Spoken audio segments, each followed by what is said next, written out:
अस्सलाम वालेकुम, welcome back to food chemistry. तो कैसे हैं आप? बहुत अमेजिंग की रेसिपी है, सिंपल इतनी इजी रेसिपी है, 3 मिनट रेसिपी है। किचन में घंटे खड़े होने वाली रेसिपी बिल्कुल भी नहीं है। ये मेरे पास एक तरह का कुल्फ़ा है, इसे हम कहते हैं कुल्फ़ा का साग। ये देखने में बज़ाहिर मेथी की तरह होता है और इसकी खुशबू भी बहुत हद तक मेथी की तरह ही होती है।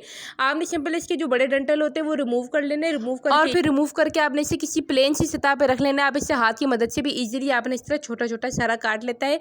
ये काटने में बहुत आसान होता है और ईजिली सारा कट जाएगा। कटने के बाद हमने इसे करना है बहुत अच्छे से वॉश। इसे वॉश कर लेना है क्योंकि इसके अंदर होती है बहुत सी मिट्टी, क्योंकि ये निकाला जाता है मिट्टी से ही। अच्छा जी, आ जाते हैं रेसिपी की तरफ। यहाँ पे मेरे पास सिर्फ 3 चीज़ें हैं, लहसुन है, टमाटो है, 2 टमाटर, एक हरी मिर्च। ज़्यादा खाना पसंद करते हैं तो आप 2 या 3 भी डाल सकते हैं। अच्छा जी, आपने ये सारा लहसुन नहीं डालना है, इसमें बिल्कुल आधी गट्टी लहसुन की ही डालेंगे। इधर खाने पकाने का तेल हस्बे ज़रूरत ले लेंगे और इसमें हमने लहसुन जो था उसे पीस लिया था हमने, और इसे हमने ब्राउन कर लेना है, लाइट ब्राउन कर लेना है अपना ऑयल के अंदर। यहाँ पे जब लहसुन हो गया, अच्छे से ब्राउन हो गया, जो टमाटर थे हमने कट कर लिए थे मीडियम साइज़ में, वो डाल लेने हैं। डालने के बाद हम इसे भून लेंगे बहुत अच्छे से। हमने इस लहसुन के डायरेक्ट लहसुन का तड़का लगाना है टमाटर के साथ, और अब इसमें डाल रहे हैं साथ मसाले भी डाल लेंगे। साग की कोई भी किस्म हो, उस पर हम किसी भी किस्म का एक्स्ट्रा मसाला नहीं डालते, सिवाय कुछ गिने चुने मसालों के, जिसमें नमक, लाल मिर्च पाउडर, साबित लाल मिर्च पाउडर, हल्दी पाउडर जस्ट। हमने ये तकरीबन 1 टीस्पून ले लिया है, क्योंकि हमारे पास साग भी इतनी ही क्वांटिटी में था। अगर आपका साग ज़्यादा हो तो आप इनकी क्वांटिटी को डबल भी कर सकते हैं। थोड़ा पानी डालेंगे टमाटर को नरम करने के लिए, और मसालों को अच्छी तरह पकने के लिए छोड़ देंगे टमाटर के साथ। जब हमारे टमाटर यूँ बिल्कुल मसालों के साथ अच्छे से गल जाए, नरम हो जाएँ, जैसे कि आप देख सकते हैं ये हो चुके हैं, उसके बाद जो साग था हमारा कुल्फ़ा का साग, हमने अच्छे से वॉश कर लिया था, वो हमने सारा डाल लेना है।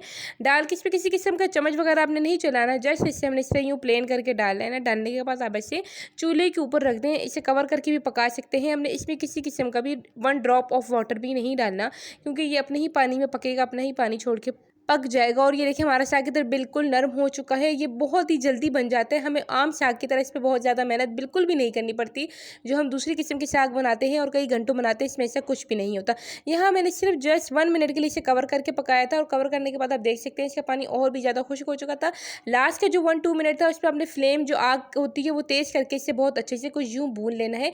इसे अच्छे से भून लेना है, ताकि जिसका पानी एक्स्ट्रा वो सारा खुश्क हो जाए, जितनी ग्रेवी हमारी है वो रह जाए। ठीक है, इस पॉइंट पर मैंने चूल्हा अपना बिल्कुल बंद कर दिया था, फ्लेम ऑफ कर दिया था। मेरी थोड़ी सी थिक ग्रेवी भी रह गई थी, और साग भी हमारा बिल्कुल खुश्क हो चुका था। बहुत इसका खट्टा किस्म का जायका होता है, खाने में बहुत ही ये स्पाइसी और खट्टा टाइप होता है, मज़े का बनता है, करारा सा इसका जायका होता है। मैंने इसे सर्व किया, अब आइए देखते हैं इसका जायका कैसा है।